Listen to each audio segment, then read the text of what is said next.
Hey friends, I know you've seen them, the unforgettable movie posters. Blair Witch Project, I Am Legend, Creed, Deadpool. Well, have you ever stopped to think about the fact that there are artists out there that make these movie posters for a living and that it can be an actual career?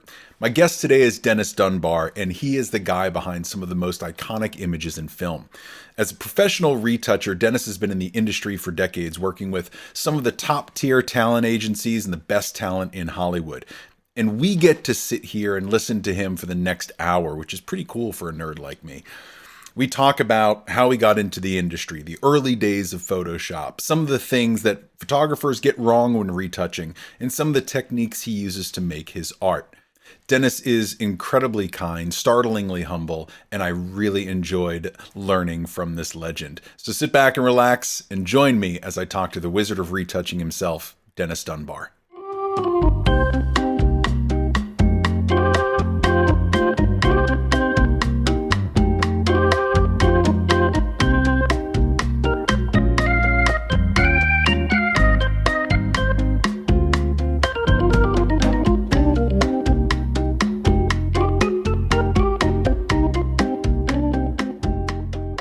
Dennis, thank you so much for joining me today. I'm excited to talk to you because we've got your webinar coming up on color grading. I'm trying to get the inside track before you teach it. So I'm really excited to have you here. Thanks for joining me today.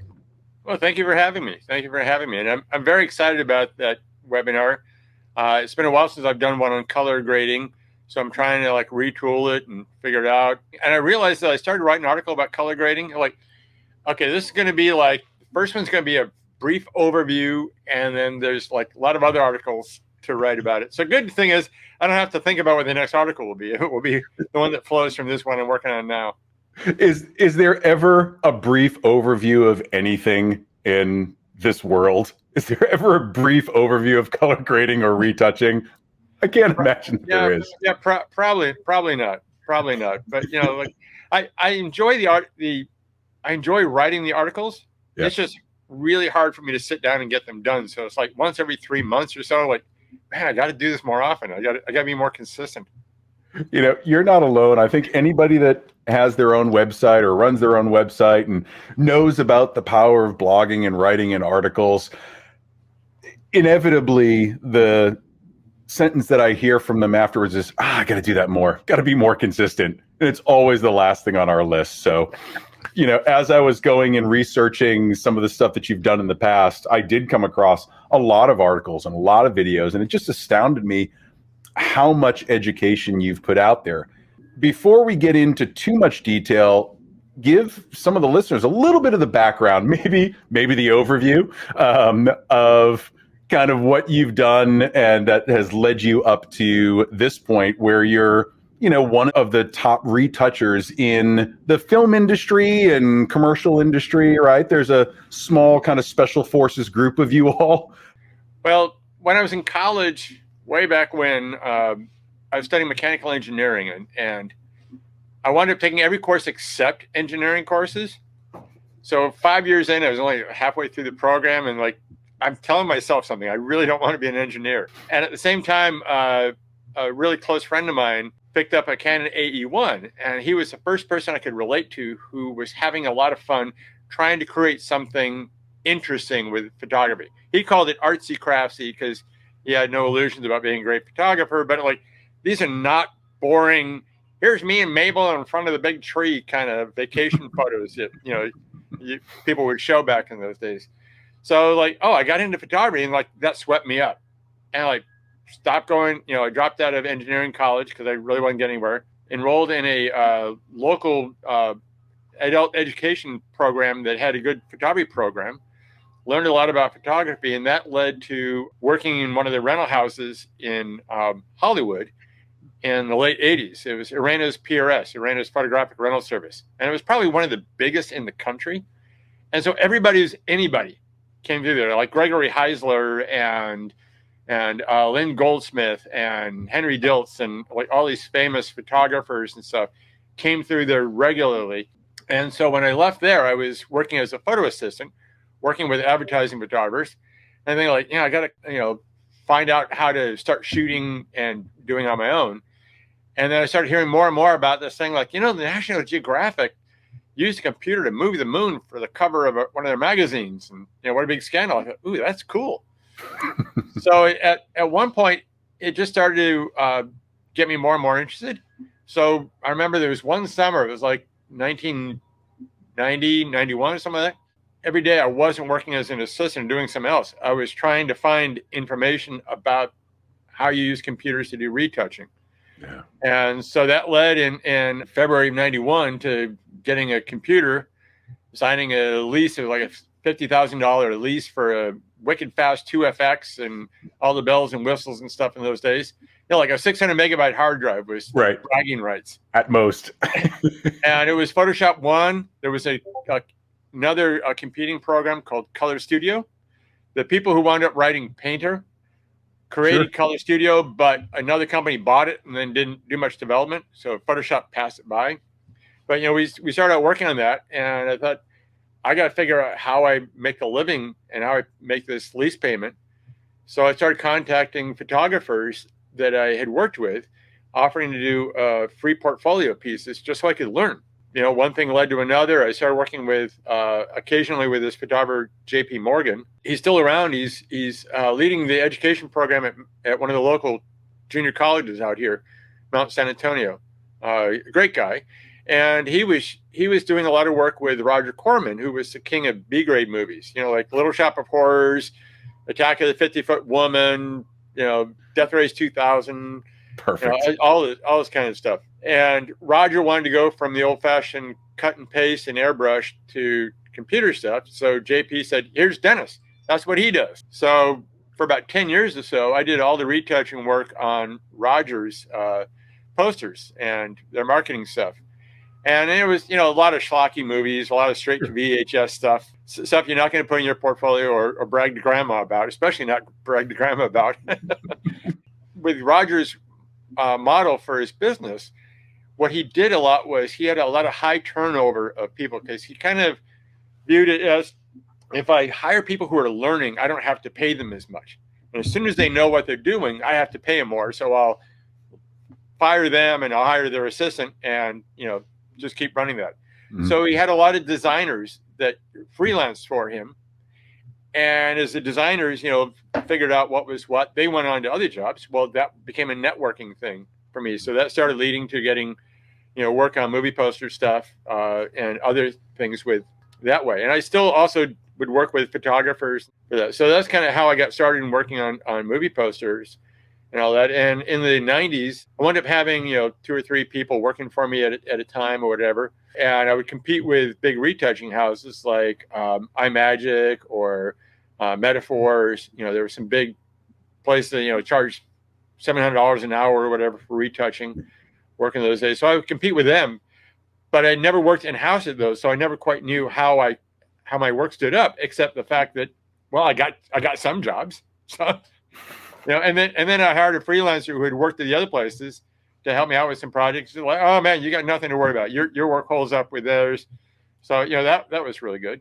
At the end of the 90s, the workflow seemed to flip. I think computers started to get, agencies, the entertainment agencies to do the design work for movie posters and stuff, started to get a handle on the technology. So they we want people to come in-house and freelance in-house.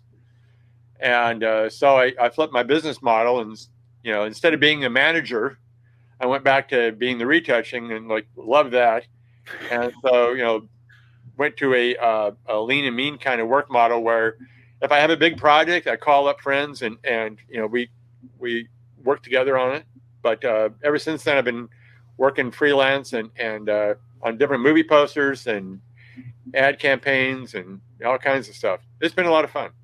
Yeah, it's impressive to go on your website, which is Dunbar Digital, and look through just the portfolio of work, right? So I'm going through, and I didn't realize, knowing that we talk, I didn't realize how many of the movies that I love, or I should say the iconic images, the I Am Legend poster, right? The Rock Jumanji poster, some of the Harry Potter stuff, the Blair Witch, right? All of these images that are relatively iconic in the film industry. it's cool to see that you've been able to work on some of those projects, right? Yeah. So before we get into some of that, you've got to have seen so many trends come and go, so many tools come and go over the years. How has it been to watch the progression of that? Has it made your job easier? Has it made it harder? Do you find yourself, in older workflows and trying to adapt it? How do you stay adapted and current to kind of this ever-changing landscape of tools? Well, one of the things I do love that the tools have evolved and gotten a lot easier. Sure. Like back in the day when we started out, you're working on a complex composite and you had no layers.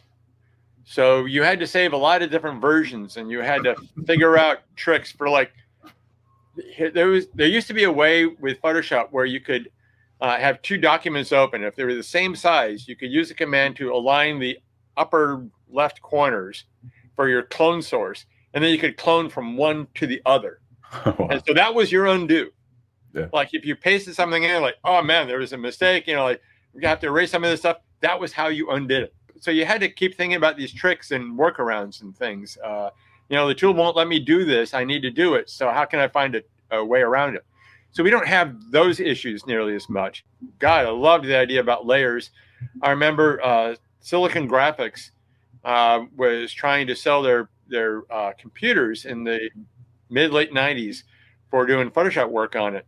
And so they had like a program where they had 6 radios. We would call ourselves their pet artists, but I guess now you'd call it sort of an ambassador thing where like, sure, here's a Silicon Graphics computer. It was the little one, it wasn't a big massive one, but here's the Silicon Graphics computer. Here's the software and stuff. We want you to use it. And then we'll have you come talk around at conferences and stuff for it.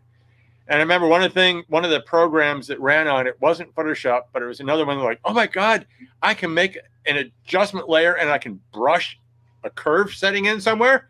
But it's not universal. Like, oh my God, this is the greatest thing ever. and now it's like, it just becomes so much easier. So sure. I do love that the tools have evolved a lot. I think we're getting better results faster. Yeah. So we're not, I don't have to stay up till 5 a.m. multiple days in a row anymore. But I remember lots of those days starting out, computers were slow and you just had to pound the workout. So we don't have to do that. I think the craft of what we're doing is it encourages you more to, you have to get fluent with the program and the technology, but it's more about the artistic craft now than just being, somebody able to figure out a workaround and being more like the hacker mindset of something for that. So I really like that aspect. And the tools getting better, like, we're doing more work like in color grading than we did in the past because the tools weren't there. So I love that the art of it is evolving and improving. And we still have these new tools coming out.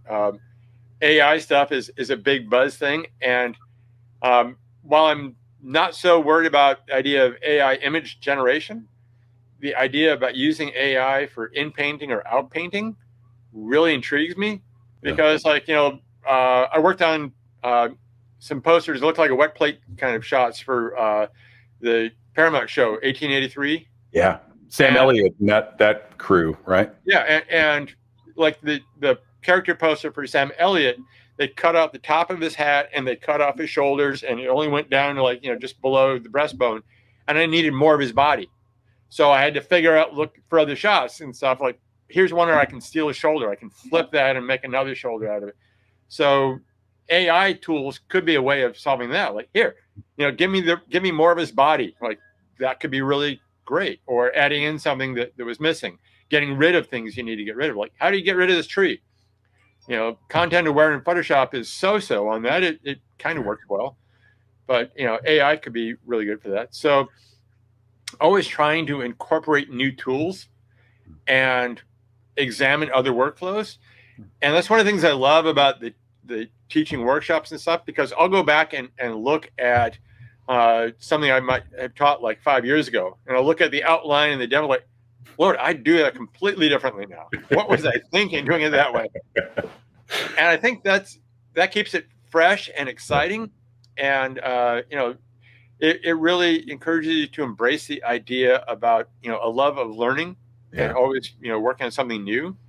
And that's exactly the kind of person I want to be, because as we, get older and time goes on, if you're I've got my little bag of tricks and I'm not going to do any more with that, your life's going to get stale and boring, and you're going to fall into a rut really quickly.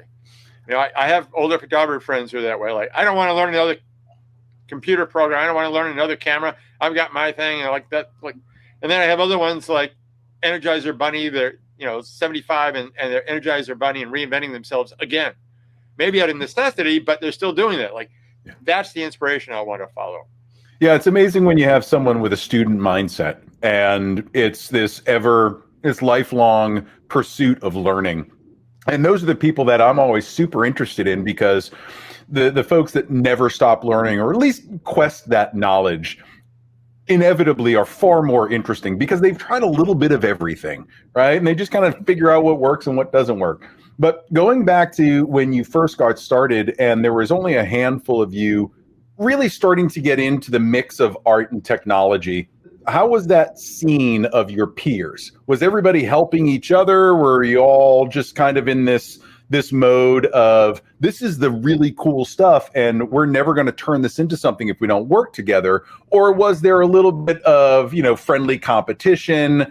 How did that scene evolve? That's a great question. So when I was first starting out, like I said, I spent a summer. I got out the old-fashioned yellow pages from the phone book, because this was pre-internet, right? And calling everybody I could find. And there was this guy, Daniel Clark, who had a retouching company. And when I got a hold of him and told him what I wanted to learn, what I wanted to learn, he's like, "Why should I tell you? It'd just be competition." And click. And then I found another guy who ran a digital department in a big camera lab. Can't remember the name of the lab anymore. They're not around. But this guy, Charles James, ran the digital department for that. And Charles' philosophy was, the more I teach people, the more I'm going to grow clients, and they're going to be our customers. Right. So that was his philosophy. So he gave me, I paid a bunch of money to get lessons on a Dyco Imaginator, $1 million computer, and then another handful of lessons on Photoshop and Color Studio on a Macintosh. When I was first starting out, every time I would get a job or have a question, I would go right down to that lab and talk with him about it. One of the guys who worked with him was a retoucher friend I've known, practically since the beginning, Daniel Ekoff. And, so Daniel remembers me coming in, peppering him with a bunch of questions and stuff. And half the time Daniel wouldn't want to answer, and half the time, like, why should I tell you that? But now Daniel laughs and says, like, yeah, I'm responsible for half of what you know. So, there was the range of people who like, this is my bag of tricks. I'm going to protect my territory. And then a few that wanted to help. But there really wasn't a great network, and finding the other people and getting to know them was difficult. And that's one where, like, my friend Lisa Carney, who I met when she was first working with, she assisted one of the clients that I had. She worked in-house at one of the big retouching companies, Metaphor. She wound up working in-house there, and she built a network through the crew that worked there. And I missed out on that in the 90s because I was always working on my own or hiring people to work for me. So I was always trying to build that community. In the 90s and early 2000s, it was really tough because everybody was so busy. Why should I drive an hour to come somewhere? But a couple of years before the pandemic, we actually, started being able to successfully pull together a group of people. We called them LA Pixel Pushers. We would have meetings like every 6 or 8 weeks or so. We'd get together at somebody's house or at a restaurant just to get to know each other. So it's only the last 6-8 years who've been able to really build a network of people who not only have known each other through work, but get to know each other as friends. Sure. For that. So that part's been really great. I've noticed kind of the same thing over the past 10 or 13 years or so that I've been doing this. There's been much more of a movement towards collaborative work, less singular, less keeping all the secrets to yourself. It seems to be like everybody's sharing knowledge these days, which is really nice. Coming back to some of the posters you were talking about, it as art directors or the production houses give you these projects. Are they bringing you in earlier and earlier asking your opinion, or are you always on the reaction side where they say, hey, here are the images you get, make something? Are they bringing you in earlier in the process as the concepts get developed? Well, for movie poster stuff, it's not very often. Yeah. The process for movie poster stuff is there is a pool of entertainment-oriented ad agencies. Yeah, if you go to IMPawards.com, Internet Movie Poster Award.com, but IMPawards.com is a website. They have a thing where they show all the movie posters and stuff coming out, and they have a tab for designers, and you'll see page of designers, but there's maybe 8 or 10 that agencies like BLT or IconArt or I just starting to work with another one, AV Squad. There's a handful of those companies that do the majority of this stuff. And so the studios give them, sometimes it starts off with in the scripting phase. They haven't even shot the film yet. And just start coming up with rough ideas. So they'll have sketch artists or somebody like that sketching out ideas that the art directors are kind of giving them for this, just to get some rough ideas about things. Mm-hmm. So it goes from there through many, many, many rounds of designs. They call them comps. Mm-hmm. And the studios dictate the terms for everything. So they'll say, we're going to take these 5 ideas you had and give it to your competitor and see what they'll do with your ideas. So everybody knows that's just the rules of the game. Yeah. You're going to get that. So it goes through all these rounds. Sometimes you get this is comp 142 that we finally got approved to go to finish. And the finishing stage is where you go from the lower res, roughly built comp to building the big final art and polishing it and making it look perfect and ready for final print. So that's the stage I come in on. Gotcha. And on movie poster stuff, it's not very often. Sometimes I'll get a request like, hey, can you come in and polish up some comps for our presentation or whatever and help, make them a little bit better. But mostly it's the finishing work. When I'm working with photographers, it will be the opposite. We're bidding on this job. I think we're going to have maybe 20 shots to retouch. It's going to be people in a park. Can you give me an estimate for the retouch? And I have no idea what they're going to look like. and so, we're just hoping to throw darts to the dartboard and hope you're close enough for that. Right. The photographers who have experienced reps can be really great because the reps have a really clear idea about what the client expectations will be like, what the shoots normally are, what clients' budgets are like. One of the better reps in the country, Heather Elder, anytime I'm working on a project and it's one of the photographers she's representing and somebody on her team's going to be on it, I know it's going to go great. So sometimes you come in really early in the process for that.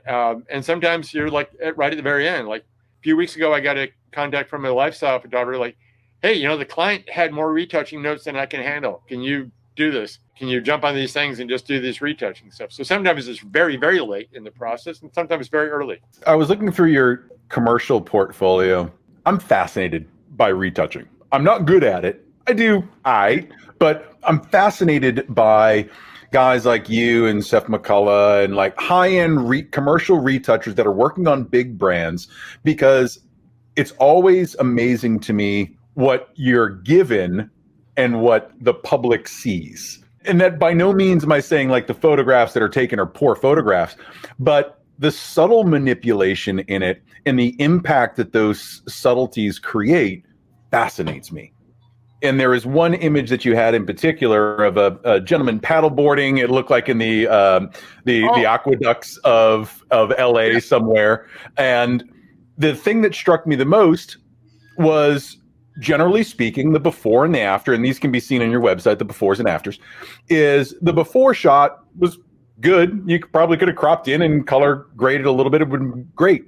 But by repositioning the paddleboarder, making them a little bit larger, adding a little bit more drama to it, and having it look still natural and seamless is such a testament to the work that guys like you do, because it has so much more impact. Are those creative choices yours, Or is this working hand in hand with the brand and the art directors to say, we're really thinking about this? Is that relationship, is that how that works? Or are you given basically when you get to that point where you are the retoucher that is being hired, that you have carte blanche based on what you know of their brand? How does that generally work in terms of your creativity input versus what they're telling you how to be creative? It's almost always a case where I'm being hired to help execute the client's vision, help bring that to life. Yep. So like the paddleboard thing, Kate Turning was a photographer on that, and she's an amazing photographer. The only gripe I have is like I want to do more work with her. For the stuff. She's great. So she had the idea like here are the different shots I did. I want this in the foreground. I want the guy moved over here.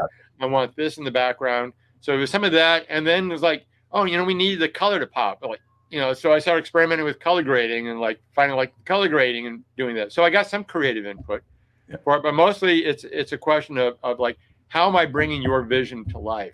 I think the worst thing for a retoucher is when the photographer says, here's a bunch of shots, just make them look beautiful.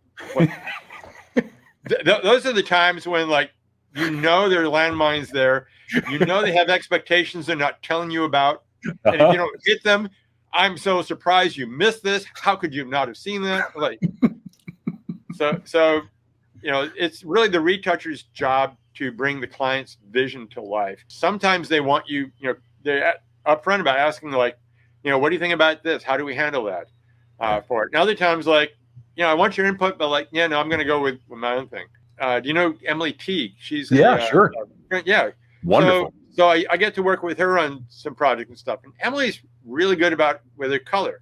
So sometimes I'll make a suggestion about like, oh, what if we move the color in the back? And I'm like, no, like I love that you did that, but I want to go my way. Like, okay. Emily's also the last few projects she sent to me have been things where it's a lot more of a creative thing. Like, here's the shot. I just worked with her on something she called Gothic Cowboy. She shot when she was in South Africa. And there were some really nice shots. Like, what can you do to make these, enhance these and make them sing a little bit more? And so in that case, it's more a matter of looking at that and like, how can I enhance the lighting? Right. The composition is really great. The color grading is really good. It's just like, how do I enhance the lighting and make it about the subject and help tell that story?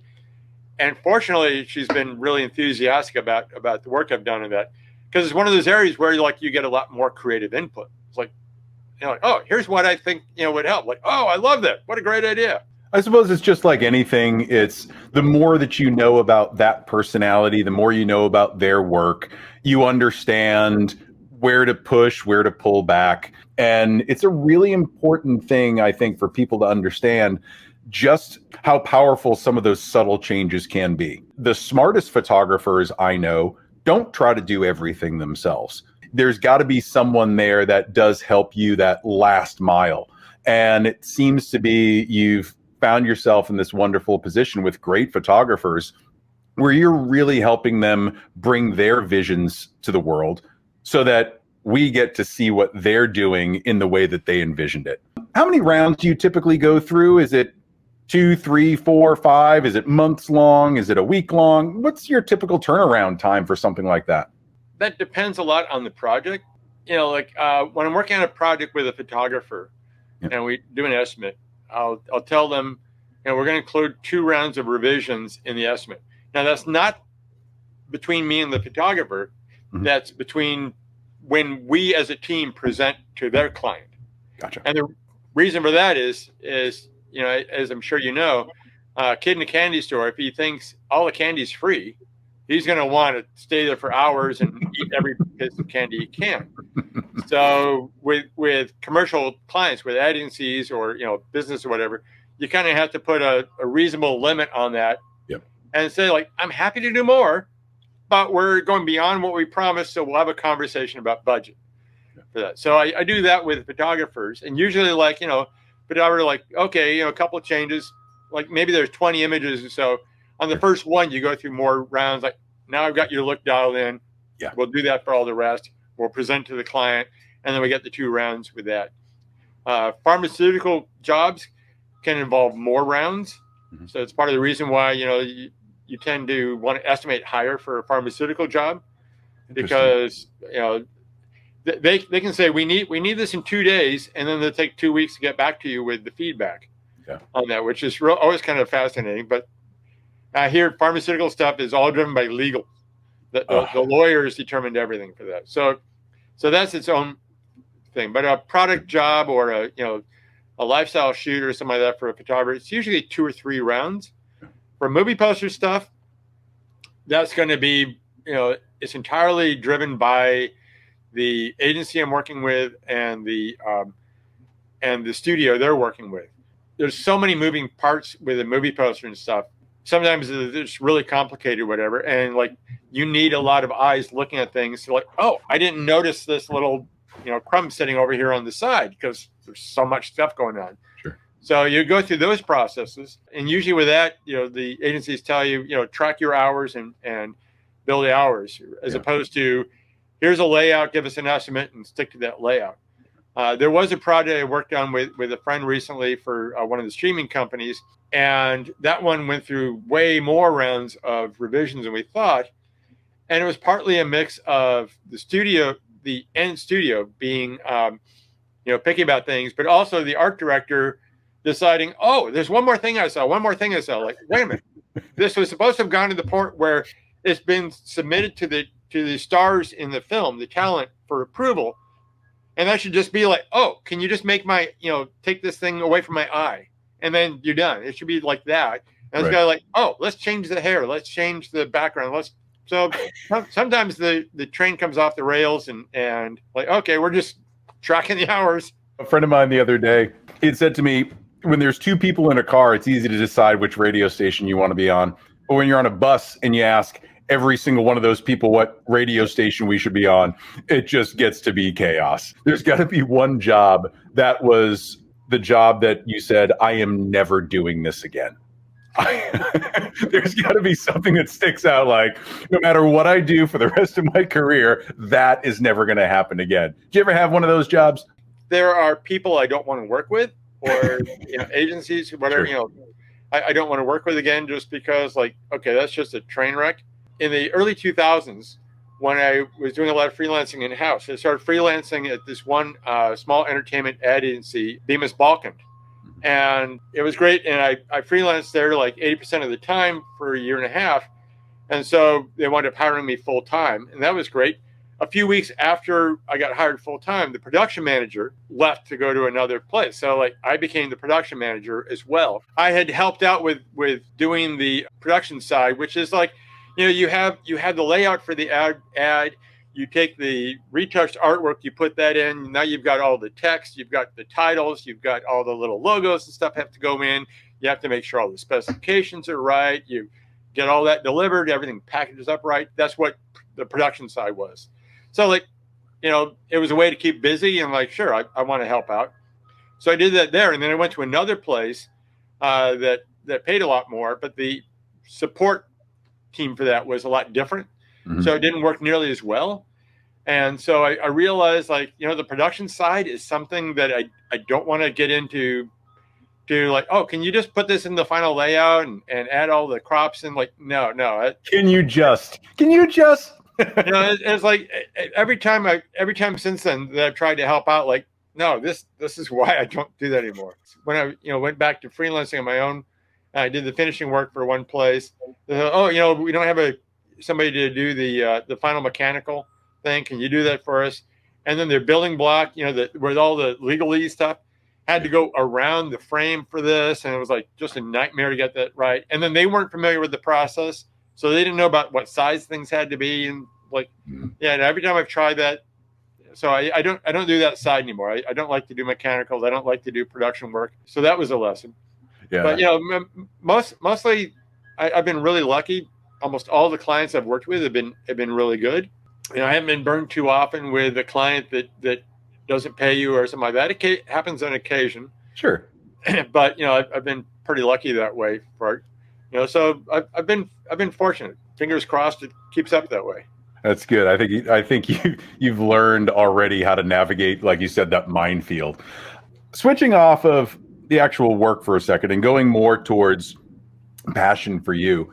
I know that you do not only the retouching, movie posters, commercial work, but you've kind of found this wonderful place that you love to live in color grading and teaching color grading and just talking color theory. Has that always been something that, out of all of the techniques and workflow that you've created, is that your happy place, just doing color? I've taught classes and workshops in Photoshop and retouching for a very long time, and I really enjoy doing that. The color grading thing, I think, for the last 3 or 4 years, has been an area like, here's a whole new area to explore and learn. Learning about color harmonies and how that works. And like that shot with the paddleboarder that you talked about, one of the things was doing with that was Photoshop used to have a tool built into it called the color themes extension. It died for some reason. I have no idea why Adobe didn't keep that living, but it was a really cool extension. So you could have your image open and have this extension window pop up, and you could sample colors from your image and map them out on a color wheel. Oh, interesting. So you could have up to five colors that you could sample at one time, but you see how they all related. And you're like, oh, the blue on this guy's shirt, if I move it a little bit towards cyan, it's in a better color harmony with all the other shots. So that was what I did in that shot. And it was just fascinating. Like, once you make that little move, like, wow, everything just falls together better now. And sometimes it's a matter of changing the mood for that. A friend in Serbia, Marcos Tomadovic, is an amazing photographer. And he puts on a photo festival every year in Serbia called Fotorama. Okay. So I got to go there a couple of times and speak. He's invited me to come back again this late June to go back to Serbia and do a workshop there. So I'm looking forward to that. But one of the shots when I was working on an article about color grading, he had a really sort of ethereal looking shot from somewhere in Serbia. It's on top of a hill, and there's like an old carnival thing. So there's a tall merry-go-round kind of thing. Off in the distance, you see the hills going down in the city and the sunset and stuff. And it was really kind of moody. And I was looking at this like, oh, if I move the shadows this way, everything just becomes sort of like this tense, kind of spooky thing. If I move the shadows this other way, well, now there's this really warm, uplifting, hopeful kind of image. And just the power of making a subtle change and the different feelings that created, the different moods that created, was really powerful. So it's the latest kind of thing that the last few years or so I really loved exploring it and learning more about. An awful lot of what I try to show people is about the workflow thing. This is one of the things where, as a retoucher, if you work with other retouchers, if you work in a place where you're sharing files with other retouchers, you learn workflow really well, because you learn, this is why you have to name your layers. This is why the layer order should go in a certain way. Here's how to build a file so it's adjustable and workable and all. And one of the things that you really learn is, like with color grading, is if you're doing the color grading at the end and you keep your color grading layers as simple as possible, it's a lot easier to dial in and to, like, you have 10 images and they all have to have the same color grade. Now you just copy one set of layers and adjust them a little bit as you go from one to the other, and you have a consistent looking batch of images. And there are some people like, I just use this extension and it throws on, a dozen layers, and I do another dozen layers and a new dozen layers. So I've got, this at 5%, this one at 3%. Like, well, you don't really know what's what, and you don't know how to adjust something, and you don't know why it's working. So I'd much rather people start off learning why it works and being intentional about the color they're doing, and keep it simple so it's easier to manage and work with. And those are the kinds of things I try to teach about the color grading, as opposed to, here's a great trick for making this pop in a certain way. It kind of comes back to what we were talking about earlier, where as tools improve and do better things for us, it also makes us lazier and not learning where some of this comes from, right? You should have a decent understanding of color harmony before you start using a lot of these plugins. Otherwise, if you are asked to make any changes, you really don't know where to start. I learned that lesson really hard, really early on. When I was trying to create consistency between images, I'd grade one image and it would look awesome. And then I'd do the next image and then it didn't look so great. So I tried to copy, but it didn't apply the same way to the same image. And it started to get real muddy real quickly. And I started to understand that my workflow was just all over the place and it never was consistent. Where do you find that most photographers, retouchers, where do they go wrong in their workflow that eventually they correct? But where's some of that common mistake area?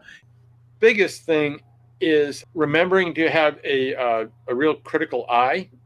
And I don't mean, criticizing your work, but Sure. an eye for detail, an eye to see when things are working, when they're not. When it comes to being a retoucher, it really helps if you have a background in photography or in art, because you need to understand composition and color and lighting and things like that.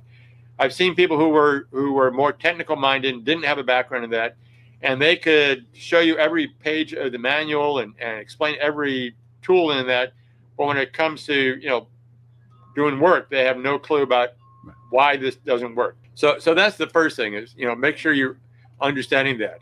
So they'd be like the photographer that, thinks you're doing a great job of retouching, but like, wait a minute, there's a big smear mark over here that you completely forgot because you forgot to give a close look at your image. Another thing, like you said, is learning to have a regular workflow. I find that it's really helpful for me if I'm doing a portrait, that I have a set way that I work on this. Not that I'm trying to be too restrictive, but I find if I'm doing a retouching on a portrait, I'll have one layer that I make where I just clean up everything I know has to go out, and then sort of might get familiar with the image kind of thing. So I'll zoom in close, and I'm particularly with faces, I get caught up in chasing down stray hairs and things. I'll spend a lot of time cleaning that up and stuff, but I'm getting familiar with the image. And then okay, I'll look at this okay, I know the eyes are going to need some work, particularly, if it's a middle-aged or older person, especially if it's a woman, you're going to want the lines around the eyes worked on somewhat, maybe lines on the forehead or whatever. So we'll make a separate layer for lines around the eyes, and I'll call it lines around eyes. I'll retouch those out, and then I can slide the opacity up or down based on how strong it should be. Like just a little hint, like very low opacity. Oh, we really want to step on this and make her look 20 years younger. Great. We just slide the opacity up. So having that workflow really helps with that adjustability, not flattening layers. Because if you're a commercial retoucher, if you're working for other people, you're never the final decision maker. Right. So when you I did a bunch of this work and I flattened it and then I did a filter on it, now you've locked yourself into a decision. And why'd you go so far on taking the lines out from under the eyes? Well, I thought it needed can you bring them back somewhat? A little too heavy. Oh, that's about 20 steps back and I flattened things. I don't know if I had the layers. Right. That was a real problem. So not flattening layers, keeping your file structure in a way that you can adjust and be flexible with. And then doing the color adjustment, the color grading last for that. There are people who will do that right up front. And then you do the retouching on top of it. Well, now I'm locked in. Mm-hmm. So you really like the idea of cool shadows and warm highlights, but now you decided I want to reverse that. Well, now you're kind of locked in, and you're not going to get as good a result. Yep. So it's a matter of being methodical like that. And those are the areas where I find photographers running into that. And then people who haven't been in a situation where they share their files with other people will composite artists who start off with the subject and they put the background on top and they cut a hole in the background for the subject to show through. And then they do something else and they cut another hole for the subject to show through. If the subject's on top, you just have one mask to worry about and it's easier to adjust. So there's one friend of mine that does a lot of compositing work. And she said yeah, I know everybody tells me I'm wrong. I make this work. Nobody's going to tell you you're wrong. Right. But you'd have an easier time if you change that workflow. Yeah, I find the same thing when I'm working with video as well. I talk to a lot of people about color grading video, which is its own bag of worms altogether. And there's the current trend of just grabbing a LUT lookup table and just throwing that on top of the footage and then working on exposure and shadows and highlights. Then there's the school that's just kind of get your white balance, shadows, highlights, get all the exposure stuff done first, and then add the LUT. And that's kind of the camp that I sit in because it's the last step. The color grading for me is always the last step. So, all right, chalk one up for Matt, doing something right. The things that you had mentioned in there, give me pause because I could go down a million different roads with techniques and workflows and all of that. I take Kate Woodman, for example, her color work, right? Where she gets a lot of this in camera right away. It's wonderfully harmonious and it adds so much emotion and element. Do you find yourself as a personal style, forget about the art directors and whatnot, do you find yourself leaning in one style or another? Bright and airy versus dark and creepy. Where do you, if you had carte blanche to do anything you wanted, where does Dennis's heart lead for your grading and your style and your voice? I'm a big believer in, as a retoucher, not having a style. I know friends who have said, like, retoucher friends who shoot, work on like beauty stuff. Like, people hire me for my style. Like, great. When it's not that style they want, you're not going to get a job. For my personal work, I started out in photography, but I spent longest time not really, being serious about trying to, take good photos or whatever. Yep. So last summer, my wife and I went to Newfoundland and we took a workshop with Renee Robin and Curtis Jones, and just had an absolute blast. My wife gave me a Canon R6 body, so I had to get some lenses. We had a Canon M5 body that we already had some lenses for. So, we had a great time shooting, and that rekindled the whole love. Like, I can take decent pictures. I can, they're not masterpieces, but it rekindled that love. Yeah. And then last January, had a bunch of friends and we went to Death Valley and had a chance to shoot. And like the success rate came out a lot better for that. So in those, it's more about my style, what speaks to me and stuff. And when I'm shooting, I find I tend to be drawn more towards dark, mysterious, not quite gothic, but almost in that kind of vein, feel about things. And my wife, for the longest time, like a lot of the photography I would do before then would be, I go to a city to do a workshop or something. I would take a half a day afterwards, just walk around taking pictures. And they're like, "Oh, here's this cool building I saw." And like, I'm trying to, change around. Like, why is everything dark and moody with you? Like, I don't know. There's something kind of cool about it. So I think my own grading style tends to be more like dark, moody. But, I find myself varying because like some of the shots we did in Death Valley, like this is making awesome black and white and playing around with, black and white stuff. This other one, like, ooh, if I do this really kind of cool, radical color grade on it, it looks really kind of cool and interesting. So, I find it's more playful in that sense. As someone that lives in the world of taking other people's work and helping them realize their vision, when you're shooting like you did in Death Valley, do you go into your photography with a certain vision in mind of what you're going to do afterwards? Or are you trying to get it in camera right there? Do you have to, battle your own habits of knowing that you can do anything in post, but are you trying to get everything done in camera so that you do as little work as possible afterwards? That's a great question. I feel like I'm still, almost back to the beginner stage in terms of shooting for that, which is a lot of the fun to find something, so long, like, oh, I'm starting over again. In some cases where you look at the scene like, oh, this is cool. I just want to capture this the way it is and, maybe enhance the contrast or something like that. And other things like, you start to look at it like, oh, what if I play with this and make it go that way? So in mid-February, the friend who originally had the idea to go to Death Valley, a fine art photographer friend that I worked with, she had a show at the Palm Springs Modernism Festival. So my wife and I went to the Palm Springs for the weekend. And the day after we went to the show, we were going around. The Annenbergs have some big home there, some big estate or whatever you get tours of. And so we're on a tour of the gardens or whatever like that. And so like we had some time like, oh, there's these cool cactuses or whatever. I'm going to shoot these just because it's got some sort of a graphic looking thing. And there, like, I'm definitely going to play with it afterwards because I'm trying to get some element. Whereas like sometimes when we're in Death Valley shooting a landscape or shooting a model, I just want to capture, the look of this model or the look of this landscape. So I'm still figuring that out. One of the things I worked on from the Palm Springs thing was, there was these barrel cactuses in the garden that I found this color grade that was really great, blue shadows and sort of a greenish yellow highlights. Wow, that looks really cool.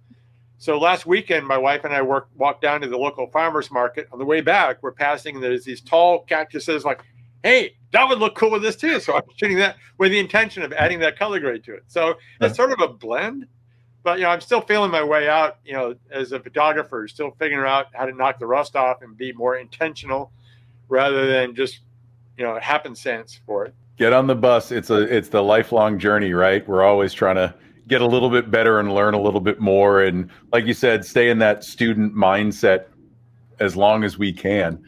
So what's coming up for you? What projects do you have in the works? What are you working on outside of the webinar that I know you have coming up, and the education and the movie posters and whatnot? What else do you have coming up? I'm supposed to start working with a new entertainment client, which I'm really happy about. A chance to work on that. I have no idea what that project's going to be. So, got that going on. Planning different classes and things. So, like, got the color grading webinar coming up. Yep. And then I'm going to be doing in-person classes here in the LA area in May. Yeah, early May. I'm doing one on portrait retouching. And then I think a few weeks later, we have one scheduled for frequency separation. Mm-hmm. So it'll be, like, in person again. With a group of students, which would be a lot of fun. And one of the things I want to keep working on more is developing the idea about doing workshops and things. As Nicole had been encouraging me, like, don't rely on other people to invite you and ask you to do this stuff. You've got enough together to go and do your own. So I'm trying to work on developing that, because it's something I really enjoy.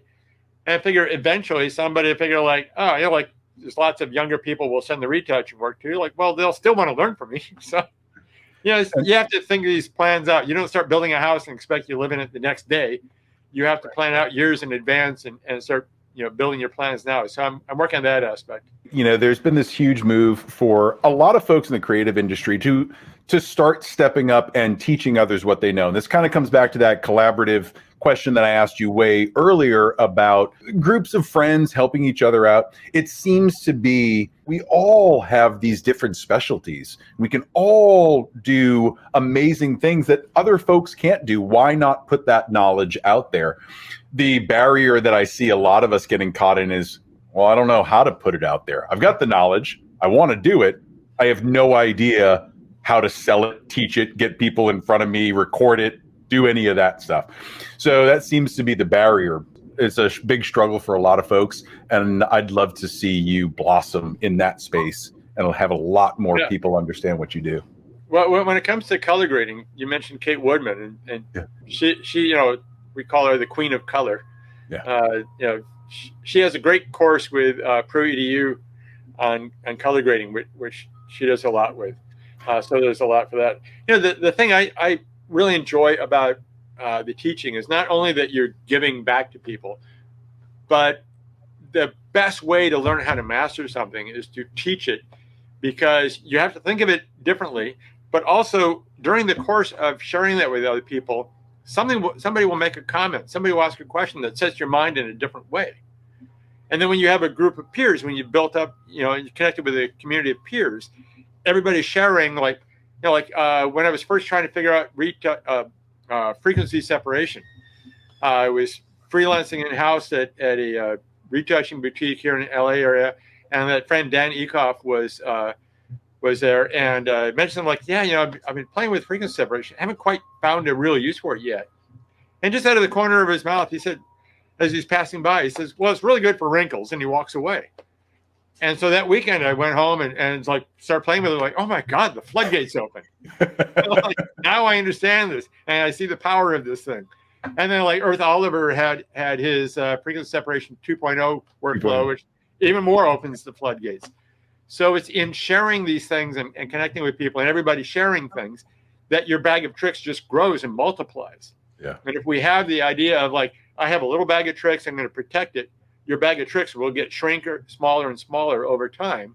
Yeah. Whereas the more you share, the more your bag of tricks grows and the better you become.